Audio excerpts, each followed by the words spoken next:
My name is Rebecca Russell, and the day my father told me I was no longer in his will, I honestly thought I had misunderstood him. I was sitting across from him in his study, staring at the same man who had taught me how to ride a bicycle, helped me with my first college application, and once stayed awake all night beside my hospital bed when I had pneumonia. But that man was looking at me like I was a stranger. He pushed a folder across the desk. "Read it," he said. I opened it. My name was there. But not where I expected it. It appeared under a single sentence. Rebecca Russell is excluded from any inheritance or claim against my estate. I felt the air leave my lungs. "Dad, what is this?" He didn't even blink. "I changed my will." "Why?" His answer destroyed something inside me. "Because you were never my favorite child." I actually laughed. Not because it was funny. Because sometimes your mind refuses to accept something that hurts too much. "I'm your daughter. You're one of my daughters." That distinction was deliberate. My younger sister, Amanda, had always been the golden child. She could do almost anything, and somehow Dad found a reason to defend her. But I never imagined he would go this far. I had spent years helping my parents. I had paid bills when Dad's business struggled. I had driven Mom to appointments. I had even turned down a job opportunity in another state because Dad told me he needed me close to home. And now I was being told that none of it mattered. I stood up, ready to walk out. Then Dad said something that made me stop. "There's another reason you're being removed." I turned around. "What reason?" He looked toward the locked drawer of his desk. Then he whispered, "You're not the daughter you think you are." And that was the moment I realized this wasn't really about the will. It was about a secret my family had been hiding from me for 32 years. And once I discovered what was inside that drawer, nothing about my family would ever look the same again. Before that day, I would have told you that my childhood was normal. Not perfect. Not terrible. Just complicated. My name is Rebecca Russell, and I grew up in a comfortable suburban neighborhood with my parents, Daniel and Margaret Russell, and my younger sister, Amanda. Dad owned a small construction company. He wasn't rich, but he did well enough that we never went hungry. We lived in a 2-story house with a white fence, a small backyard, and a garage that was always filled with tools, old paint cans, and things Dad insisted he would use someday. Mom was the quiet one. She kept peace in the house. Whenever Dad and I argued, Mom would usually say the same thing. "Give him time, Rebecca." And whenever Amanda did something wrong, Mom said, "She didn't mean it." That sentence became almost a family tradition. Amanda was 3 years younger than me. And from the time we were children, there was an obvious difference in the way Dad treated us. I noticed it early. When I brought home a report card with straight A's, Dad would glance at it and say, "Good job." When Amanda got 1 B, Dad would take her out for ice cream because she had worked so hard. When I won a school writing competition, Dad forgot to attend the ceremony. When Amanda performed a 2-minute dance at school, Dad took half a day off work. I remember standing backstage after my writing award ceremony, looking through the crowd. Every kid had parents taking pictures. I had Mom. He hugged me. "Your father would have come if he could." I smiled. "It's okay." But it wasn't. I just didn't know how to say that when you were 11. As I got older, the favoritism became harder to ignore. Amanda could borrow Dad's car without asking. I had to fill out a little notebook explaining where I was going. Amanda could come home after midnight. I had a 10:30 curfew. Amanda changed college majors 3 times. Dad called it finding herself. When I wanted to change mine once, he told me I was being irresponsible. So I loved my father. That's the part people don't understand when they hear stories like this. You don't stop loving someone just because they hurt you. Sometimes you spend years trying harder because you believe if you can finally become good enough, they'll finally look at you the way you want them to. That was me. I became the dependable daughter. The one who remembered birthdays. The one who helped Mom with groceries. The one who stayed late after family dinners to wash dishes. The one who showed up. And Amanda became the daughter who needed rescuing. Dad always rescued her. When she wrecked her first car, Dad paid for repairs. When she dropped out of college, Dad helped her find a job. When she got engaged to a man who had no steady income, Dad helped them rent an apartment. And when their relationship ended 6 months later, Dad blamed the man. Never Amanda. Never. I eventually moved out and started working for an accounting firm. I met my husband, Eric, a few years later. Eric noticed the family dynamic almost immediately. After our third family dinner together, he asked me something I didn't expect. Why does your dad talk to Amanda like she's a teenager? I laughed. He just worries about her. He doesn't talk to you that way. I looked down at my plate. He doesn't have to worry about me. Eric was quiet for a moment. Then he said, maybe that's the problem. I didn't want to hear it. Because accepting that Dad favored Amanda meant accepting something much more painful. That maybe I could never earn the love I wanted from him. So I kept trying. When Dad's business hit financial trouble, I helped. I didn't lend him a huge fortune. But over 2 years I gave him almost $18,000. Sometimes it was $500. Sometimes $1,000. Once I paid a supplier bill directly because Dad told me the company account was short. He promised he'd pay me back. I told him not to worry. You're my dad. That sentence would later come back to haunt me. Because when Dad eventually became financially stable again, he never mentioned the money. Not once. I told myself it didn't matter. Then Mom became sick. She needed regular appointments and medication. Amanda always had an excuse. Work, travel, the kids, something. So I became the one who drove Mom. I took time off work. I picked up prescriptions. I brought groceries. I handled insurance paperwork. Dad thanked me occasionally, but even then he always added, Amanda would help if she wasn't so busy. I began to wonder what Amanda had to do to be considered busy enough to receive forgiveness for everything. Then came the night that changed everything. It was Dad's 65th birthday. We had dinner at their house. Amanda arrived late with her husband Jason, carrying an expensive bottle of wine. Dad's entire face lit up. There she is. He hugged her. Then he turned toward me. Rebecca, can you help your mother with the dishes? I smiled. Sure. I was in the kitchen when I heard Dad laughing with Amanda in the dining room. Then Amanda said something. I couldn't hear all of it. But I heard my name. I stopped moving. A few seconds later Dad said, don't worry. I'll handle Rebecca. My stomach tightened. Handle me? I quietly stepped toward the doorway. Amanda was leaning toward Dad. She lowered her voice. But what if she finds out? Dad's expression changed. She's not going to find out. I froze. Find out what? Then Mom walked into the kitchen. She saw my face. Rebecca. I forced a smile. What? You look pale. I think I'm just tired. Mom stared at me. And for the first time in my life she looked scared. Not worried. She grabbed a glass from the cabinet. Her hand was shaking. I watched her carefully. Mom. She looked at me. Then she said something I'll never forget. Sometimes, honey, it's better not to ask questions. I didn't understand why she said that. Not yet. But 3 months later my father would remove me from his will. And I would finally discover what everyone had been so desperate to keep from me. After Dad's birthday I couldn't stop thinking about what I'd overheard. But I didn't confront him. I didn't want another argument. Instead I started watching. And once you start looking closely at a family, you notice things you ignored for years. Amanda began visiting my parents more often. At first I thought it was nice. Then I noticed she never came empty-handed. She would bring pastries, flowers, wine, small gifts. Dad adored it.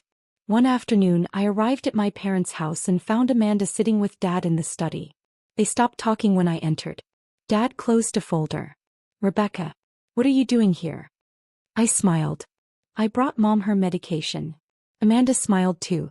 Oh, that's sweet. Something about her tone bothered me. I handed Mom the medicine. Then I asked Dad, what were you two discussing? Business. I laughed. Since when does Amanda care about your business? Amanda's smile disappeared. Dad immediately became defensive. That's enough. I looked at him. What? You're always suspicious. I just asked a question. Then stop asking questions. The room went silent. Mom looked down. I left soon afterward. That evening Eric asked what happened. I told him. He listened. Then he asked, have you checked whether your dad's business is doing okay? Why? Because if Amanda is suddenly interested in his business, maybe there's a reason. I dismissed it. But 2 weeks later, Dad asked me for money again. Only this time I said no. I'm sorry, Dad. I can't. His face hardened. You can't or you won't? I've already helped quite a bit. You're keeping score now? No. Yes, you are. I took a breath. I just need to be careful with my own finances. Dad stared at me. You've changed. That sentence hurt more than it should have. Maybe I've just learned to say no. He hung up. That night Mom called. Your father is upset. I know. You should apologize. I couldn't believe it. For refusing to give him money? He's your father. And I'm his daughter, Mom. Not his bank account. She sighed. Please don't make things worse. Mom, what's going on? Silence. Nothing. You're lying.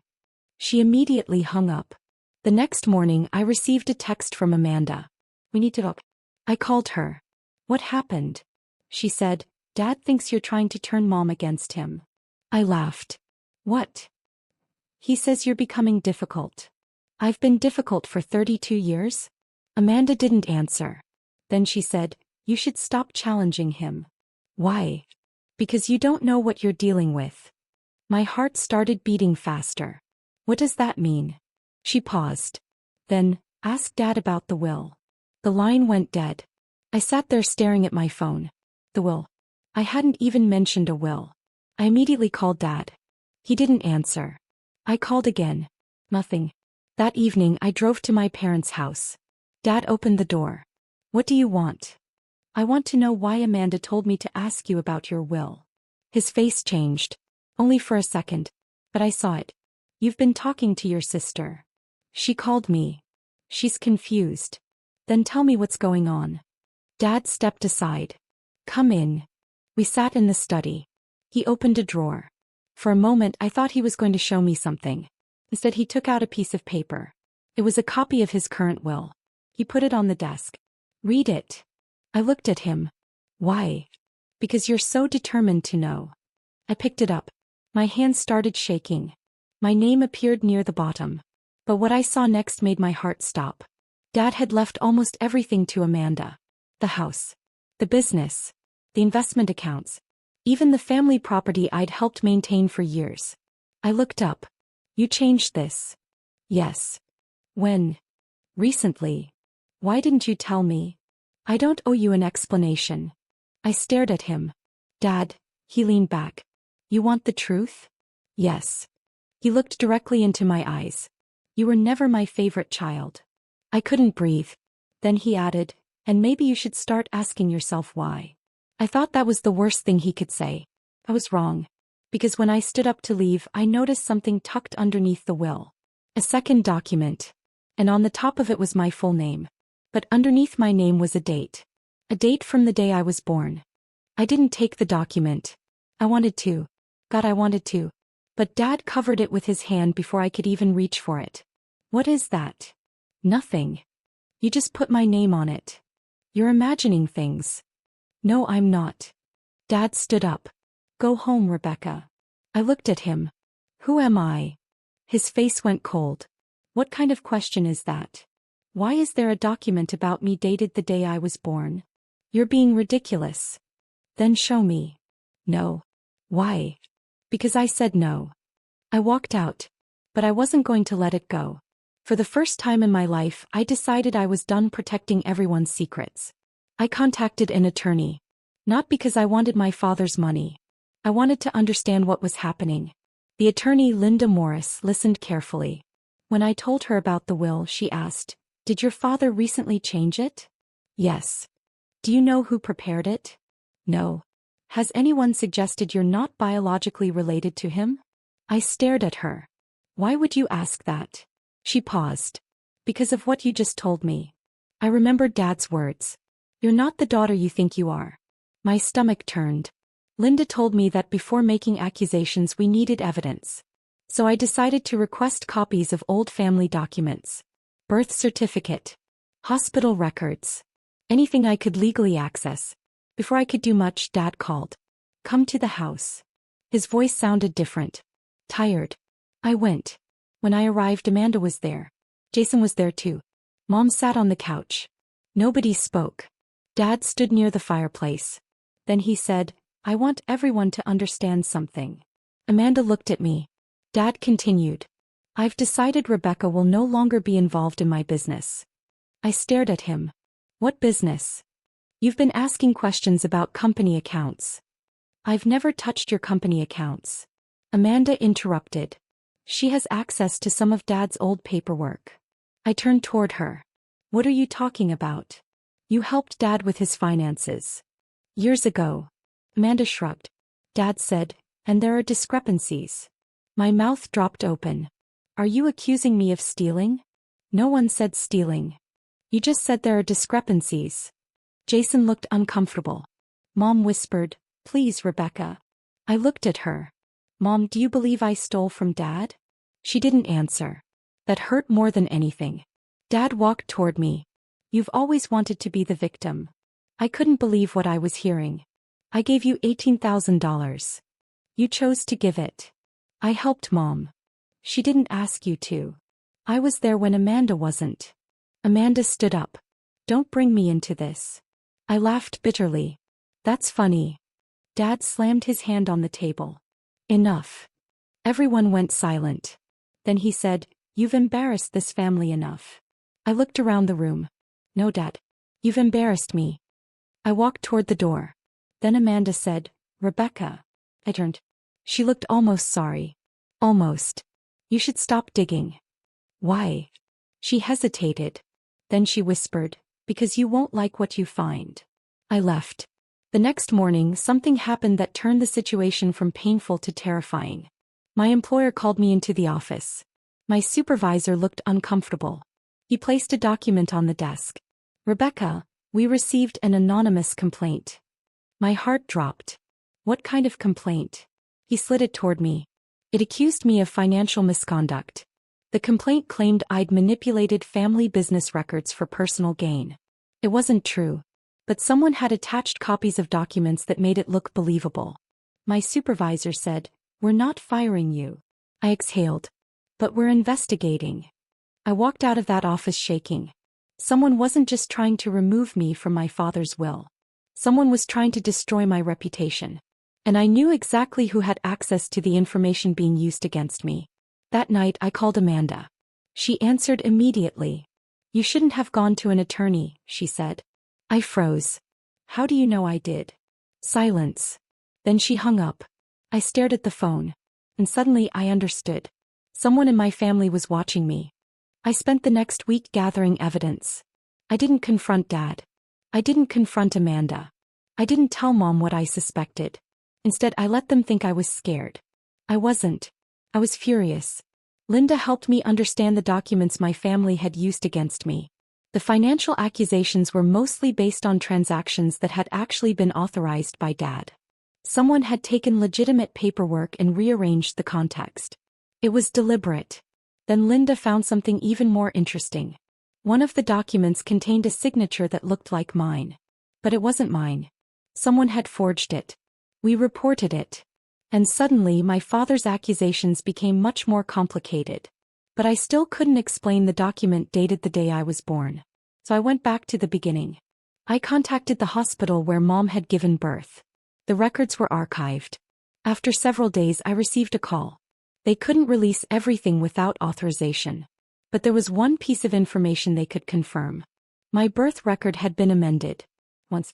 When I heard that I felt dizzy. Amended how? The woman on the phone couldn't give me details. But she told me the amendment occurred when I was 6 weeks old. Called Mom. Were my birth records ever changed? There was a long silence. Then Mom said, who told you that? So it's true. Rebecca, am I adopted? She started crying. I had never heard my mother cry like that. Not even when Grandma died. Mom, she whispered, you were never supposed to know. Everything inside me went still. I sat down. No, what? You were born to someone else. I couldn't speak. Mom continued. Your biological mother was a woman named Claire. My hands were shaking. Who was Claire? Another silence. Then, your father's first wife. My mind couldn't process it. First wife. Dad had never mentioned a first wife. Mom told me the story in fragments. Dad had been married before. Claire had struggled after giving birth to a daughter. The marriage fell apart. There had been legal issues. Custody disputes. Then Claire disappeared from their lives. Mom had met Dad afterward. And somehow I had been raised as their daughter. I asked the question that terrified me most. Is Dad my biological father? Mom whispered, yes. I felt a strange mixture of relief and devastation. At least Dad was my father. Then Mom said, but Claire signed something. What? She gave up her parental rights. Why? I don't know everything. You've known for 32 years. I was afraid. Of Dad. She didn't answer. That was answer enough. I asked where the documents were. Mom said, your father has them. The locked drawer. I finally understood. But there was something else. I asked, why did Dad say I'm not the daughter I think I am? Mom started crying harder. Because he doesn't want you to know what happened after you were born. What happened? He didn't always want you. I closed my eyes. Mom continued. When you were born, your father wanted Claire to keep you. My heart broke. But Claire couldn't. Why? She was sick. He was struggling. She believed you would be safer with your father. And Dad agreed? Yes. I swallowed. Then why did he hate me? He didn't hate you. Mom, he literally removed me from his will and told me I was never his favorite. I know. Then why? Mom finally said the words. Because your father believes you caused Claire to leave. I stared at the wall. What? He blamed you for losing her. I couldn't breathe. It was insane. I was a baby. I couldn't have caused anything. But Dad had spent 32 years punishing me for something I had no control over. Then Mom said something else. There is one more thing. What? Claire is alive. My heart stopped. What? She never died. Where is she? Mom whispered an address. Then she said, Rebecca, don't go there. Asked why. Mom answered, because your father already knows she contacted you. I didn't listen to Mom. The next morning I drove to the address. It was a small house in another town. I sat in the car for almost 20 minutes before knocking. An older woman opened the door. She had gray hair, tired eyes.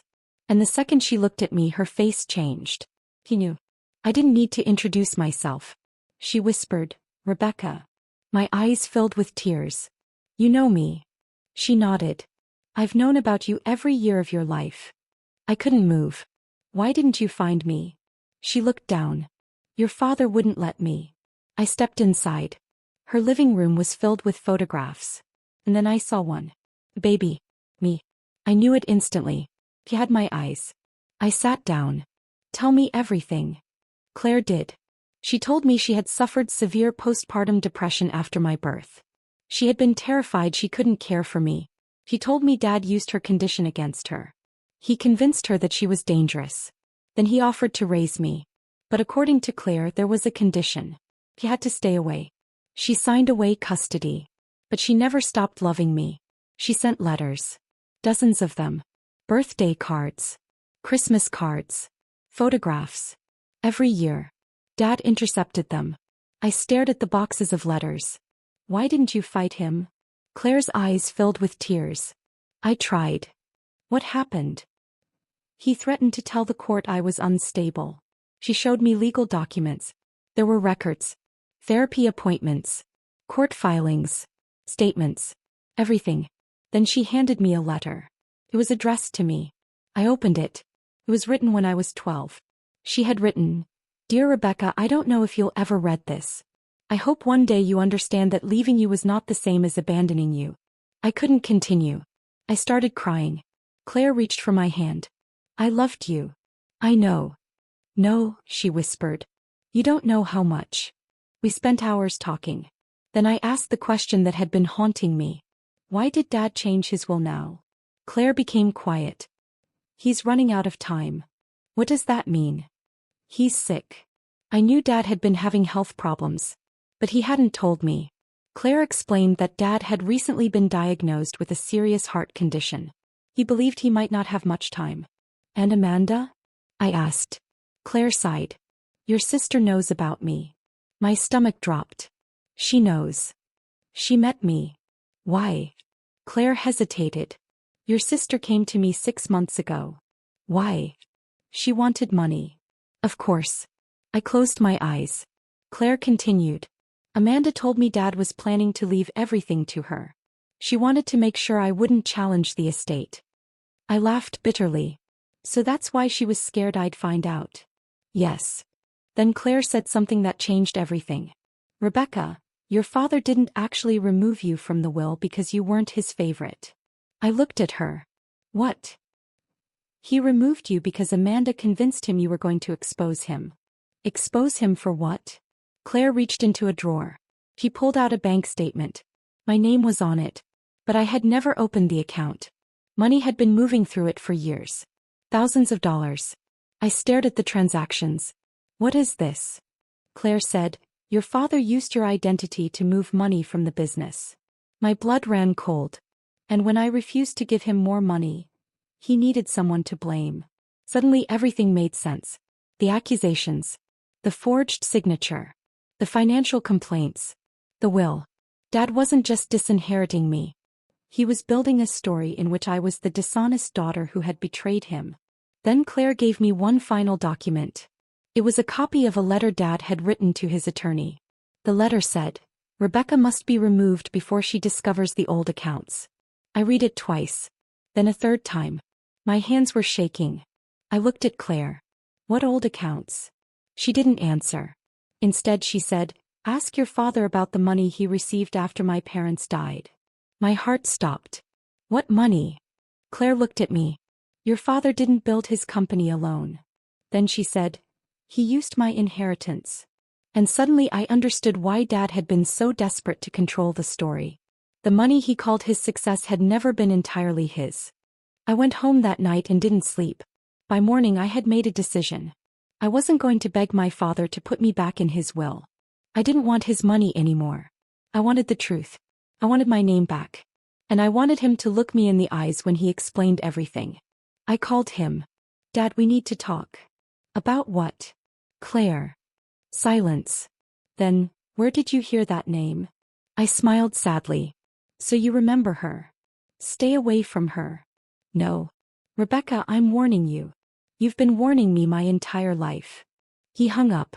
I drove to his house. Amanda was there. When she opened the door and saw me, she went pale. You need to leave. No. Dad appeared behind her. Rebecca. I walked inside. I placed the documents on the table. Dad stared at them. His face changed. You went to her. Yes. You had no right. She is my mother. Dad's jaw tightened. She abandoned you. No. I put one of Claire's letters in front of him. You stopped her from reaching me. He looked away. I continued. You intercepted 32 years of letters. She wasn't stable. She was my mother. She couldn't raise you. But you could. Dad said nothing. I pulled out the financial documents.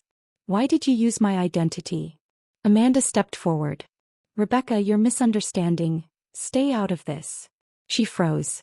I looked at Dad. Why? He finally spoke. Because I needed money. I laughed. You had a company. Businesses fail.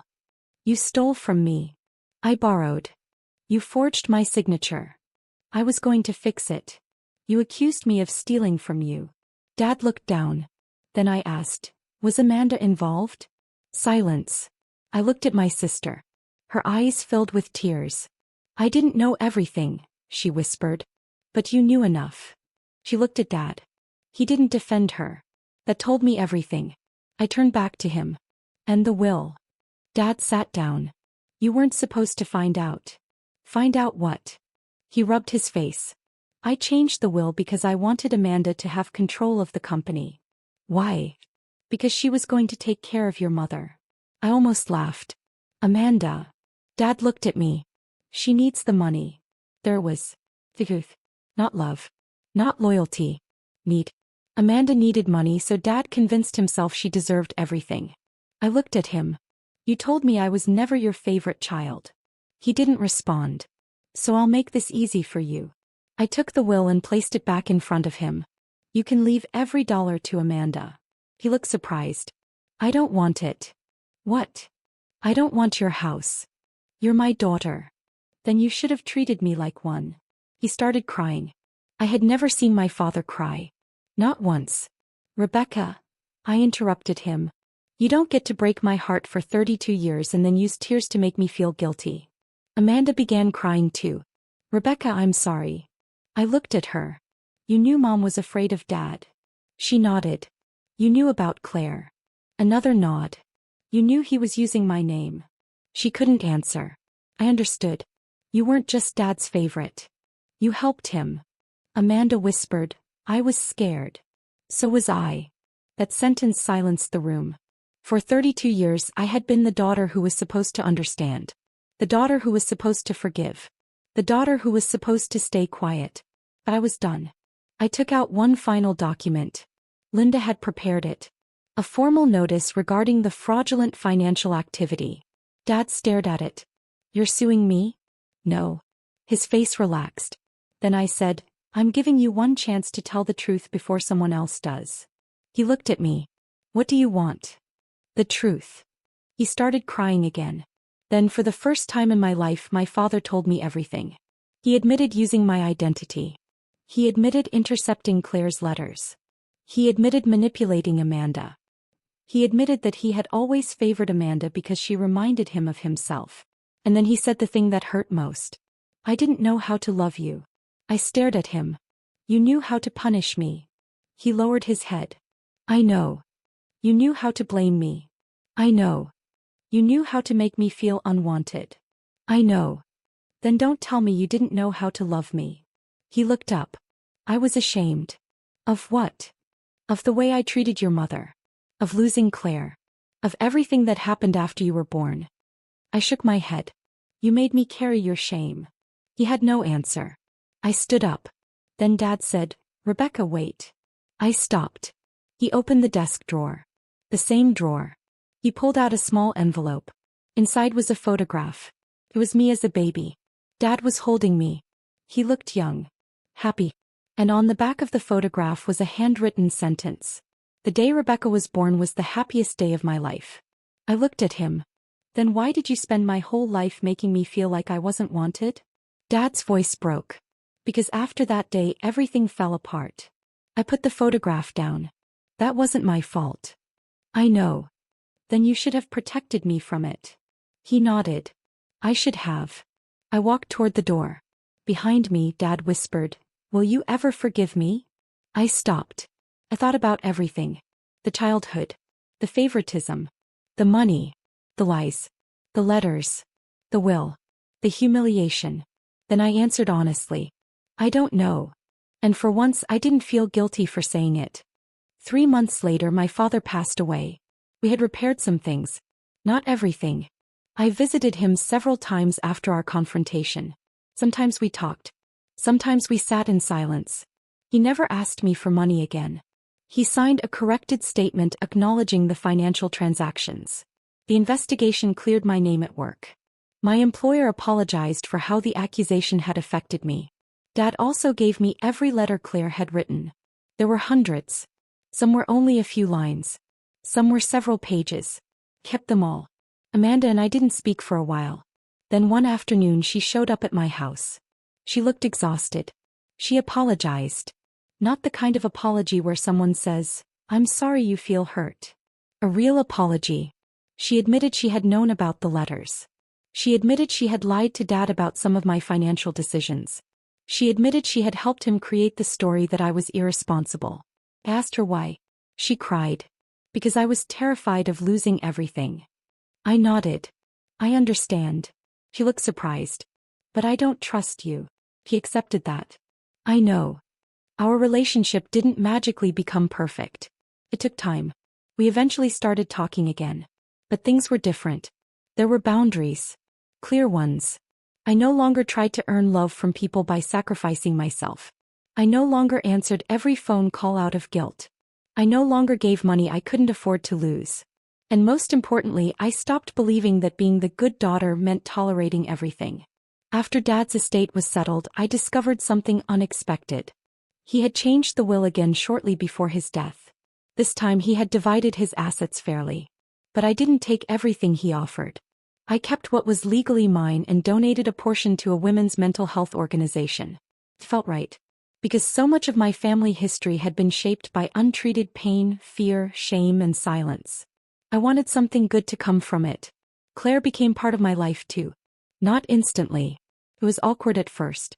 32 years is a long time to compress into a relationship. But we tried. We celebrated my birthday together. The first time she gave me a birthday card herself, I cried. She wrote, "I have waited 32 years to write this without sending it through someone else." I still have that card. Sometimes I wonder what my life would have looked like if my father had told me the truth when I was a child. Maybe I would have grown up differently. Maybe I would have understood why my family felt so strange. Maybe I would have known my mother. Maybe I wouldn't have spent decades trying to prove I deserved love. But I also learned something important. You cannot rewrite your childhood. You cannot force someone to become the parent you needed. And sometimes the closure you want isn't an apology. Sometimes it's simply understanding that their failure to love you properly was never proof that you were unlovable. For years, I thought being removed from my father's will was the worst thing that could happen to me. I was wrong. The worst thing was believing that his approval determined my worth. The will was just paper. The money was just money. What mattered was finally understanding that I didn't have to compete with Amanda anymore. I didn't have to prove myself to Dad. I didn't have to keep rescuing people who were perfectly willing to let me drown. And I certainly didn't have to accept cruelty just because it came from family. Looking back, the sentence that hurt me the most, "You were never my favorite child," eventually became the sentence that set me free. Because once I realized I wasn't his favorite, I stopped trying to be. And once I stopped trying to be his favorite, I finally started becoming myself. I built a new relationship with my mother. I built a complicated but honest relationship with my sister. I forgave my father in my own time. Not because what he did was acceptable, but because I didn't want to spend the rest of my life carrying his anger inside me. I learned that forgiveness doesn't always mean reconciliation. Sometimes forgiveness means putting the burden down, walking away, and refusing to let someone else's brokenness become your identity.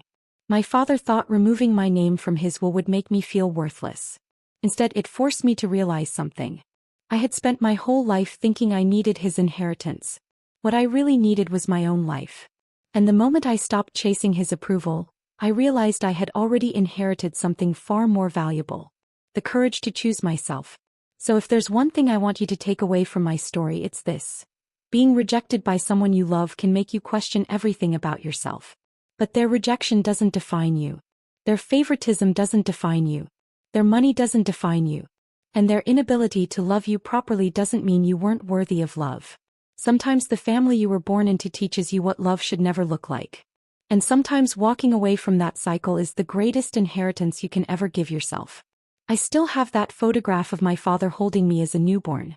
For years I looked at it and wondered where that man went. Now I look at it differently. I don't see the father who failed me. I see a reminder that people can love you and still hurt you. They can regret what they did and still be responsible for it. And you can forgive someone without forgetting what happened. Most importantly, you can choose to stop letting their mistakes control the rest of your life. My name is Rebecca Russell. For 32 years I thought I was the daughter who wasn't good enough. Now I know the truth. I was never the problem. I was just the one who finally stopped accepting the lie. And if you had been sitting in that study, staring at your father's will while he looked you in the eyes and said, "You were never my favorite child," what would you have done in my situation? Let me know in the comments.